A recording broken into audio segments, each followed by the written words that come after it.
Music for global change. Creating music that inspires the world. Welcome to the Music for Global Change broadcast.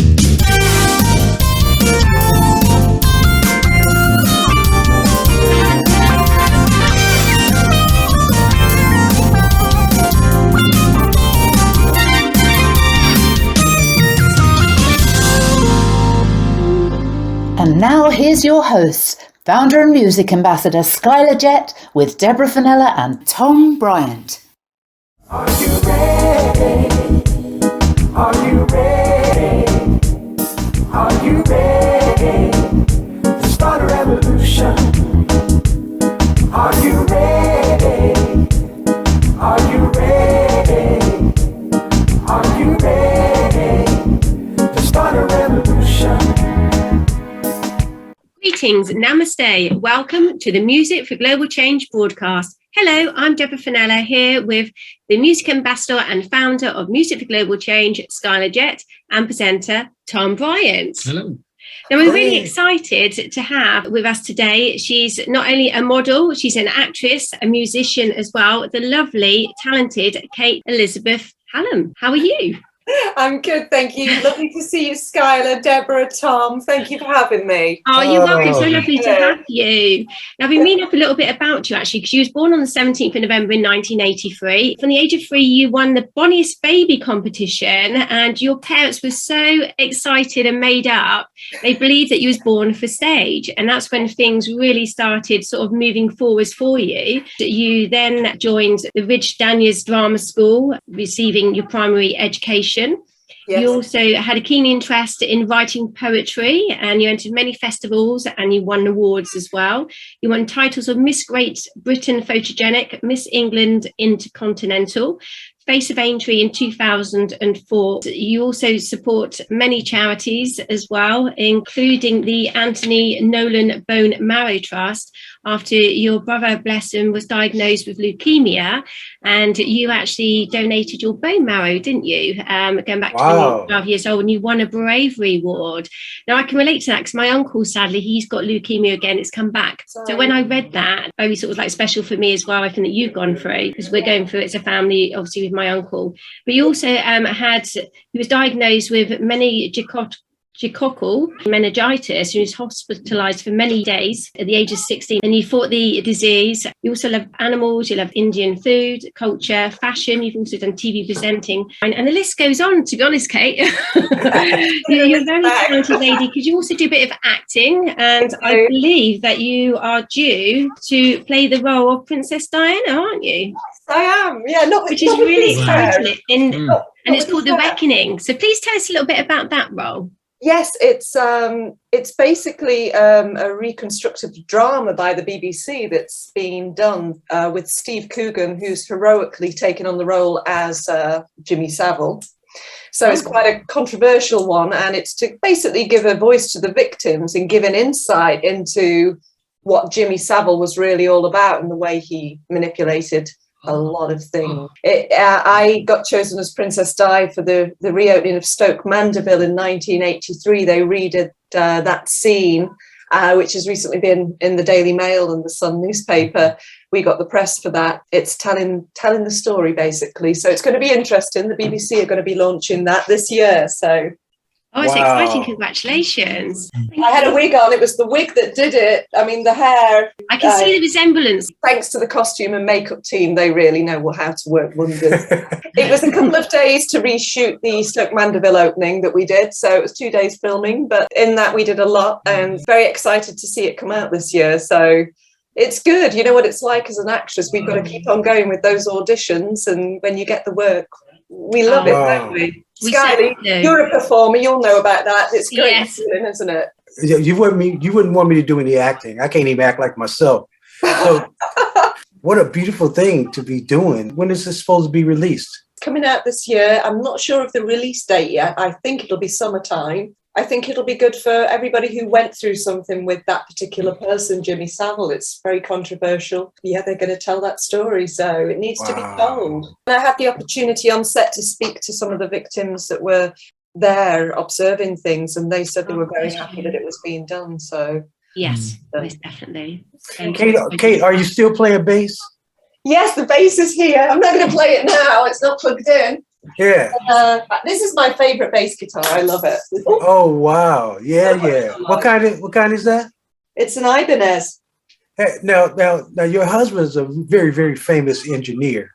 He is. Has he been recording you?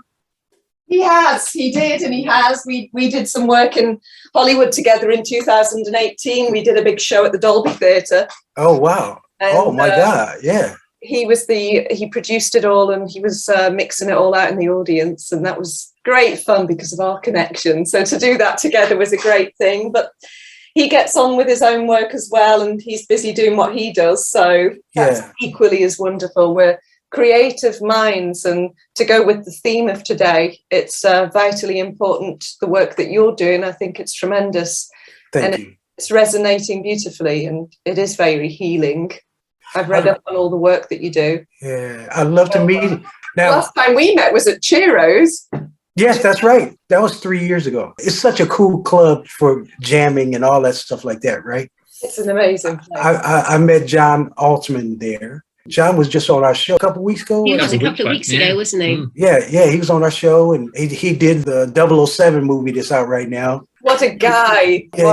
This show is about our movement and the lyrical content to heal, educate, and solve problems. Now, it could be any kind of instrumentation whatsoever, right? Yeah. And we want to take this around to do festivals around people that do social conscious music, because we're trying to create a whole new genre. A little while ago, we sent off something to, a few people to try. We need sponsors for this because it's going to cause a whole new genre. It's never been there, but there's over 192 million social conscious songs, but there's never been a label or a platform or a television show or radio for social conscious music. And we need that more than ever now, because it would bring down the levels of, all kind of negativity, because everything we do is about positivity. You know what I mean? I mean, there's all kind of social conscious music, but ours is going to be about positivity and making people smile. Definitely. I mean, switch off the news. The universal language is music. That's right. What's your feeling about social conscious music? Totally there with that. I mean, God, I don't know what I'd be without it. Oh, wow. And who were some of your favorite artists that wrote social conscious music?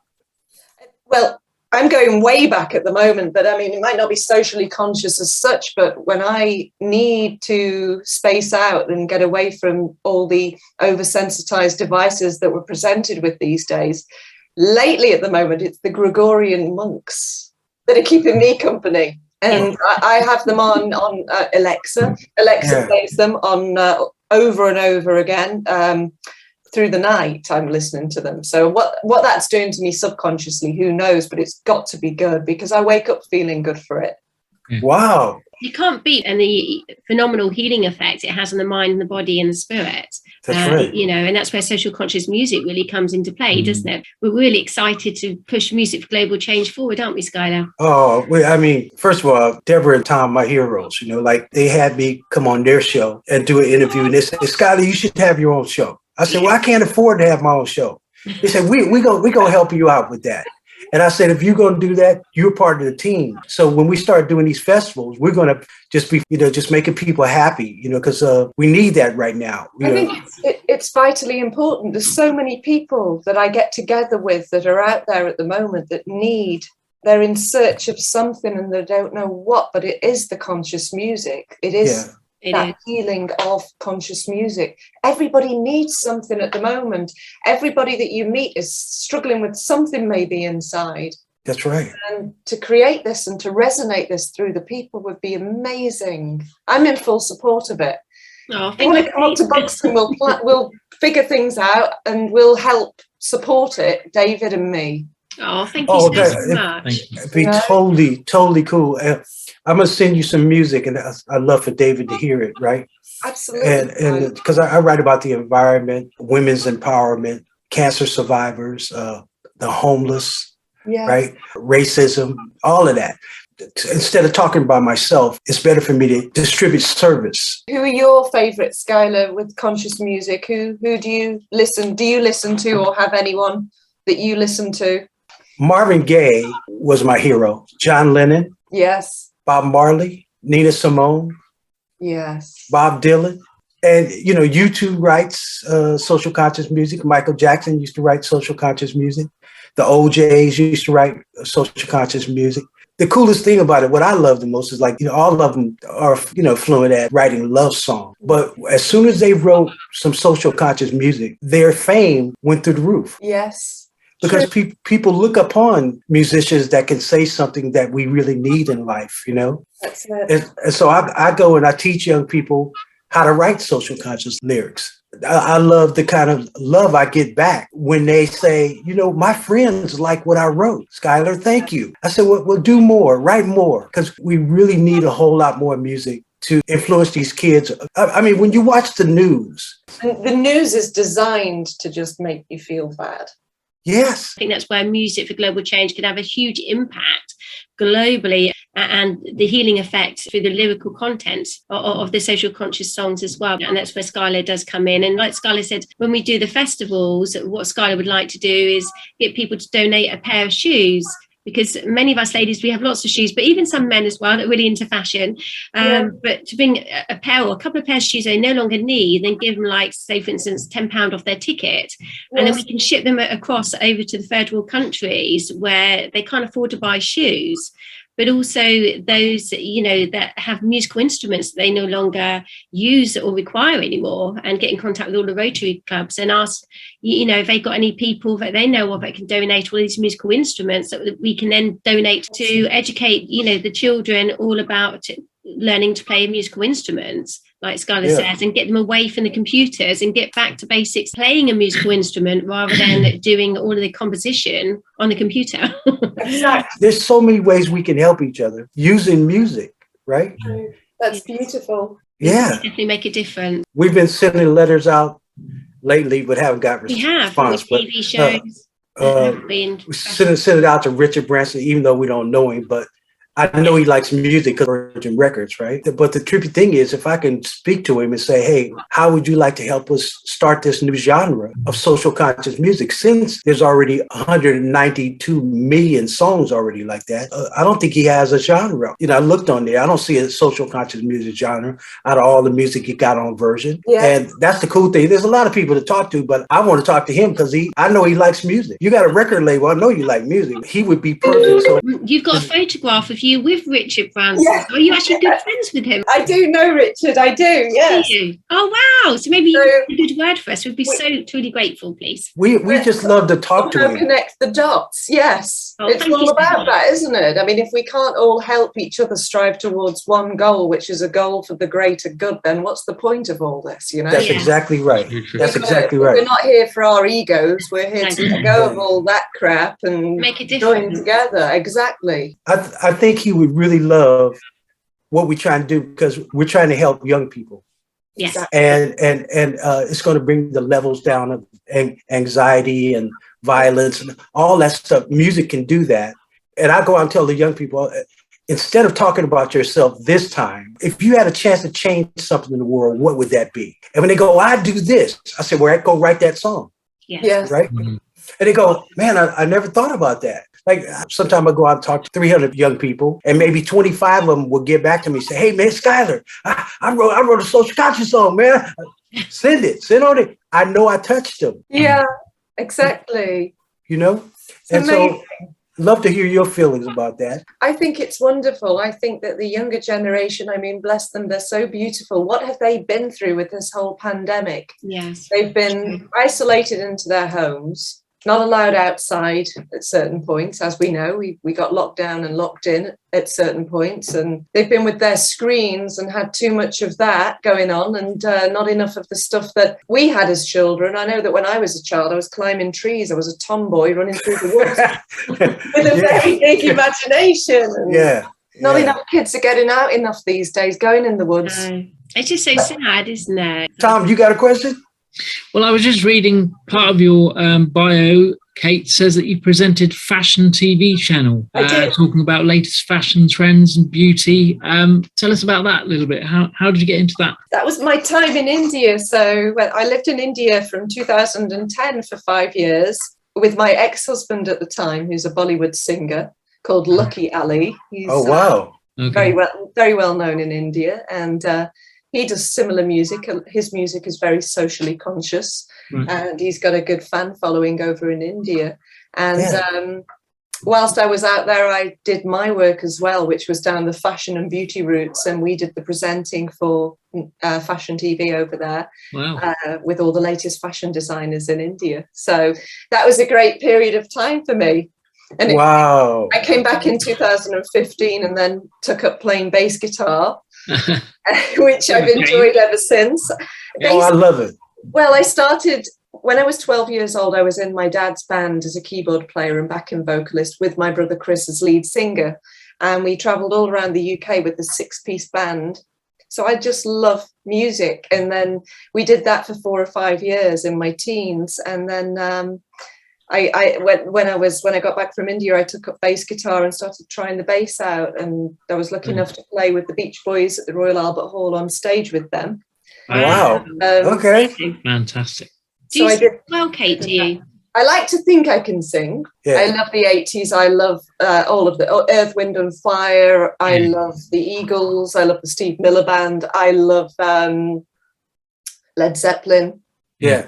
Beach Boys. Fabulous. Will you do us a favor and write a social conscious song? I'd love to. What we try to do is just gather a bunch of artists that will write social conscious songs, and then we're going to present it so that we can go out and perform, right? Look at what We Are the World did, right?